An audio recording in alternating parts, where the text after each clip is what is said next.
This week's best MMA bets, we're talking UFC Paris. I'm going to give you guys my most confident picks on the card, favorite underdogs, the lock of the week. We'll talk prop/value bets and then finish it out with the parlays. So make sure you guys smash that like button, and if you're new to the channel, subscribe, turn the post notifications on, and make sure to share the video as well. I'm really excited headed into UFC Paris. Currently on a 2-lock streak, so the confidence is building here as we look to close into a little trifecta zone this Saturday. So without further ado, I want to start the show off right away with the lock of the week. Volkan Nochime Oezdemir. Volkan Oezdemir to beat Bogdan Gushkov. I think the chance is extraordinarily high here. I think Volkan Oezdemir is going to sleep Gushkov in the first round and a half. I'm seeing a first round knockout, but obviously it could go a little bit longer. Though Volkan has some emphatic early knockouts, I think the power will carry into the later phases of the fight as well. If Gushkov has a little bit of success early with his athleticism, I'm not sold on Gushkov as this boogeyman prospect. I think people see that he has some power, and maybe that will, intrigue some for picking an underdog. But when he jumped the competition level up a bit versus Vyacheslav, this is back in 2020, he was knocked out in the first 3 minutes. His last couple of fights, he's been blitzing opponents in 30 seconds or less. Lower tier opponents. Whereas on the opposite side of him, I have Volkan Oezdemir, who's fought the who's who of the UFC light heavyweight division. Recent fight, lost to Nikita Krylov. Fight before that, win over Paul Craig. Ankalaev loss. This is top tier, and he's obviously challenged for the world title and fought Daniel Cormier when he was champion. On the feet, Volkan Oezdemir's punching power is still second to none, and he can still sit in there and strike with the best of them. I think here in this matchup, we're going to say, wow, this is an absolute mismatch. I think Volkan Oezdemir is going to look like a 3 or 4 to 1 favorite in this fight. It's not going to be competitive. It's going to be a wipeout. Minus 175 for Oezdemir. I think Gushkov is going to get clipped clean, looking to come in. He gets a little bit reckless on the inside and will throw some wide shots, looking to really load up with power. He can blitz through the lower tier guys and look super impressive doing that. But when you step into the UFC level and now you face a top 12 fighter in the world in Volkan Oezdemir, I believe he's ranked 11. If not, he's close to that. He's going to get ran over. He's going to get knocked out in the first round. Oezdemir is not a guy you debut against and fare well. And I still believe Oezdemir is in his prime right now. I don't think he's past his best years. Now, I don't know if I'm going to say Volkan Oezdemir is the next world champion, but beating a 14-2 guy that's a solid prospect but has been chinned before in his UFC debut, to me, it's an absolute, and that's why he's the lock. He's minus 175 as the favorite. Gushkov, the plus 150 underdog. Looking at under 1.5 is minus 135. I think that's pretty likely too, but I like the money line of Oezdemir. Oezdemir to win by KO, which is a pretty confident call. It's at plus 115, so you get a little plus money on that. Volkan, the money line is obviously the A side because he has gone long before. It's not impossible for him to win decisions, but I expect Gushkov's style, which at times is going to be reckless, and him willing to sit and engage is going to get him clipped by the better fighter. He's getting knocked out in the first round. We got a win for Volkan Oezdemir. I had to start the card or the show with the lock of the card. I had to throw the lock of the week up from the get-go because my excitement is high. I'm riding a 2-fight streak heading into this card, and I'm feeling really damn good about going 3 straight here with Oezdemir by knockout. So that is the lock this week. I do want to now jump into the most confident picks. I'm going to throw 3 at you guys this week. There's been a few shuffle matchups, which kind of threw the, most confident pick section a bit for a loop. So I'm going to go one by one. Normally we'll throw usually 4 out with the most confident picks,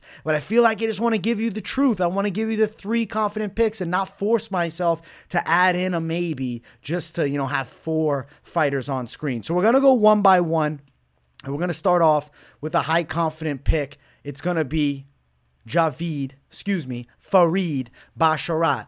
I think Farid's going to go out there and style on Clayton Rodriguez. He's got a win over Damon Blackshear recently, which I think is an immaculate W to have. He's a minus 350 favorite. Yes, it's a wide tag. I'm not saying he's the money line best play, but damn sure I'm going to be running him into a parlay. Clayton coming up from 125. He's powerful at 125, but he's not going to have that size advantage, that strength advantage, that power advantage over a Basharat, a skilled competitor who was able to outwork Damon Blackshear on the ground, who's a good fighter, especially against Mario Batista.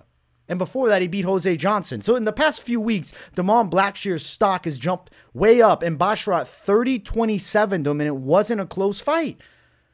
I think Farid Basharat, high confidence, minus 350 tag. He's going to get the win. Now, it's about how does he win the fight. Clayton Rodriguez is still a good prospect. He's a quality fighter, and I do believe he's going to be able to make it to the later stages. I'm going to say decision win for Basharat. I like the money line and the parlay a lot. Basharat by a decision sits at minus 105. It's not a great tag, but I think it is a decision win for him. I believe he'll put Clayton Rodriguez on his back. Rodriguez will be hard to finish off on the ground.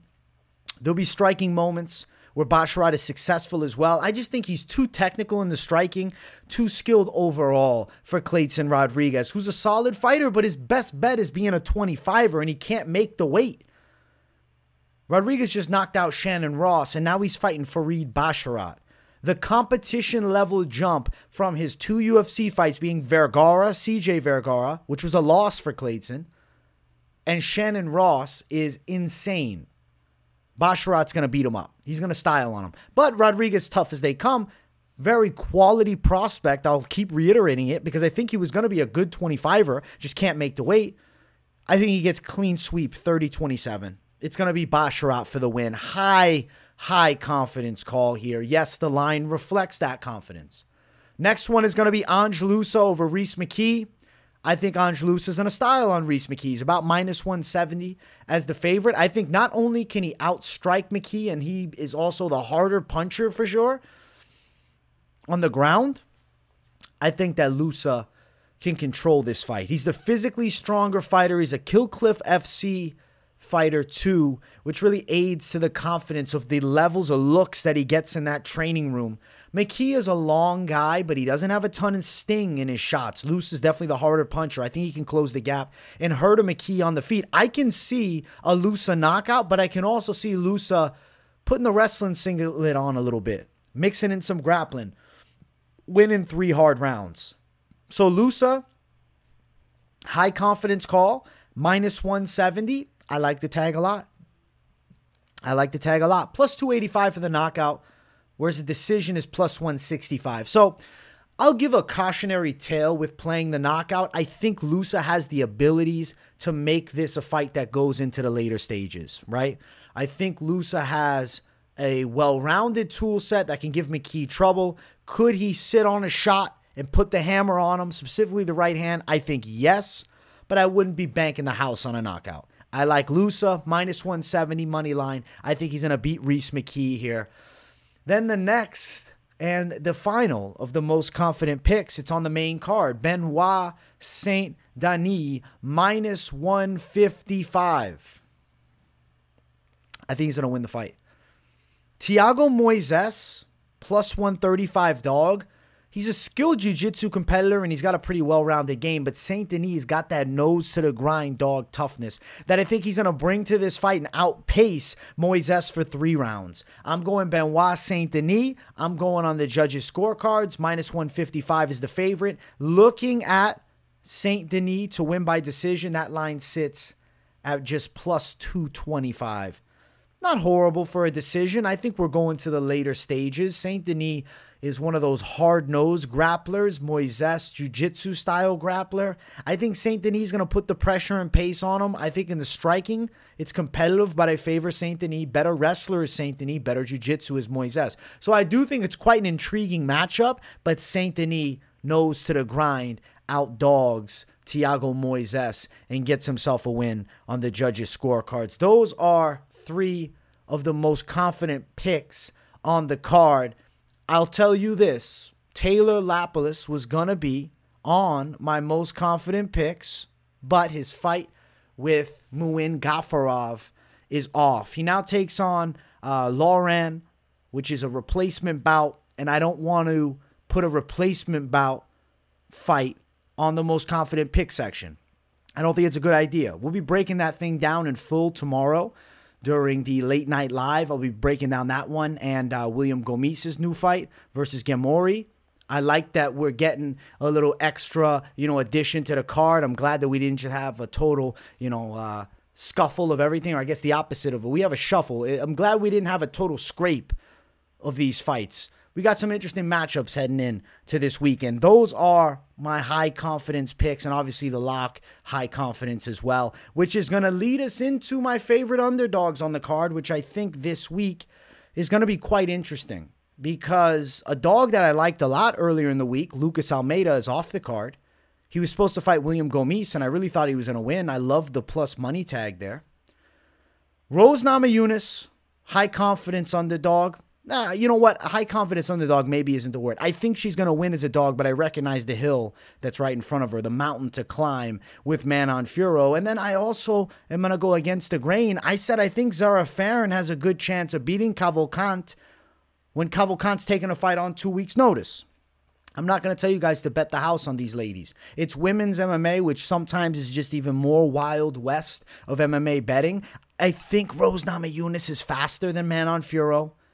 I feel like she's going to be able to close the gap on her and hit her up with pretty good shots on the feet. She could potentially mix in the grappling too. She's a former world champion, and I think at plus 150, she's being written off by a lot of people.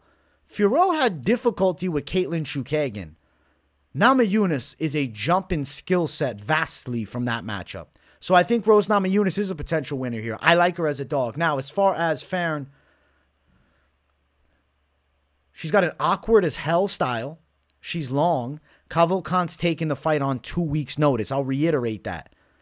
That's a dangerous thing to do, going to Paris to fight Farron in her home country. She looked better than ever in her last fight. I feel like with Josiana Nunes, Farron was touching her up with good strikes from the outside. She's kind of got an awkward striking flow. And now I got a debuting Cavalcante on 2 weeks' notice as a 350 favorite.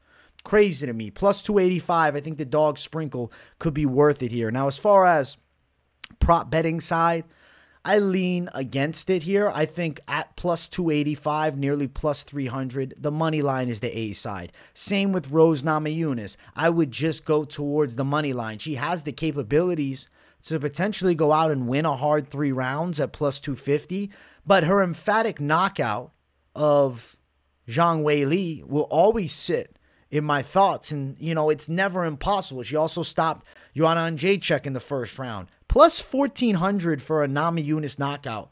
It's a Hail Mary for sure, but seems a little oversized. I don't think Fiorot is unbeatable. I don't think she's unable to be knocked out. It's not incapable of Namajunas. She could get a KO here. So I like Farron.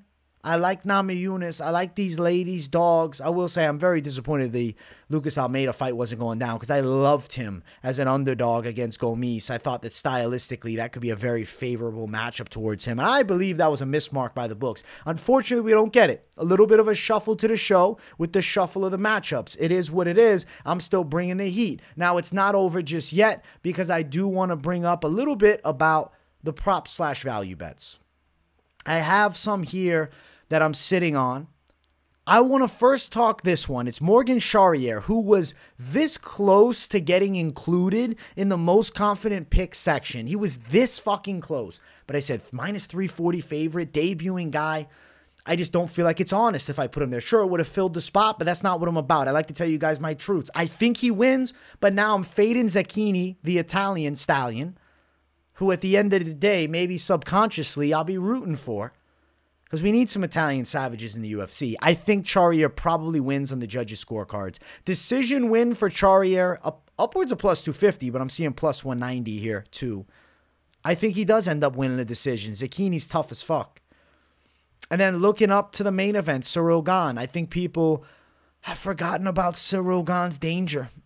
I believe that Spivak is a dead man on the feet. Now, on the ground, Gane might potentially be a dead man. I think he's going to be able to stop the polar bear. I'm going Gane by a KO. The line is only plus 105, though, so we don't get a lot of juice on it. It's not a great tag. Ciryl Gane, I do think wins, but obviously the, red flag. It's him on his back. Because if he's on his back for a significant period of time, he could potentially gas Spivak locking up a sub, big ground and pound. But I don't think that happens. I think Gane KOs him. I do like Ciryl Gane. I'm pretty sure he wins. I think stylistically it's a matchup that a lot of people are thinking it's so impossible for him to overcome this fight here. But I think that Gane's going to give Spivak fits on the feet. So give me Gane for the win. I think a knockout potentially. As far as the other props, we ran through some with the most confident picks, the lock, the favorite underdog section. I think be cautious with your bets this card, definitely, especially if you're looking to just snipe out some props. Let's jump to the parlays. Let's talk about some things. Okay, I got one here already. Farid Basharat and Ange Loosa, which I like a lot. This was the one that I was going to bring up first that doesn't include the lock, but I want to bring up Lock City, USA. Lock City, baby. Volkan Oezdemir, Farid Basharat. I just see this thing hitting, man. Then you added in Loosa. Now we can get into the fucking danger zone. Plus 223. Plus 223, solid. All right, let's thin it out a little bit, though. I'm going to take Loosa off of my slate for a second. Basharat, Oezdemir, Benoit, close line, plus 230. If you did go with Charrier, plus 166, it doesn't give you a ton of steam. But I think, I think he wins it. I'm looking for the big dog, Zara Farron. Do we go for it? Basharat, Oezdemir, Farron. Basharat, Oezdemir, Namajunas. Basharat, Oezdemir, Namajunas, Farron. Not recommending it, but just something I wanted to look at. That's a wide-ass line, man. Holy hell. Plus 1967. I think you guys got to just be cautious. Like that first parlay, let's go with the lock, right? Volkan Oezdemir and Farid Basharat is safety play. Number one, an extra safety play that doesn't include the lock. Maybe you want to fade the lock, whatever. I think that Ange Loosa with Basharat could be the alternate to that. And then obviously Loosa, Basharat, and Oezdemir as a trifecta. And maybe you add in Benoit Saint-Denis at the top two. But I just feel like now you're riding with four favorites. You're making it more danger zone. Maybe mix and match it a little bit. Maybe you got one with Benoit Saint-Denis, and then you're also riding with Charrier as a little alternate action for a little plus money. Maybe you want another one out there. Or maybe you're going big or going home. You got Gane at the top. You got Volkan Oezdemir, plus 150. And you're like, yo, I'm swinging for the fucking fences here. And then we'll throw in Basharat. I guess it's not necessarily swinging for the fences, but you are putting closer lines on the slate. I think Jocelyn Edwards wins, which is maybe an unpopular pick, but it brings you to plus 500. She could potentially beat Cornell here, especially with Cornell not having a ton of MMA experience. The dogs this card are danger zone. I'm telling you, Lucas Almeida being off the card disappointed me, man. I was hype as hell to have Lucas Almeida on some lineups because he was a great dog here. And look what it would have done for us. You know what? I can't fucking look back. I can't cry about spilled milk. It is what it is. It's over with.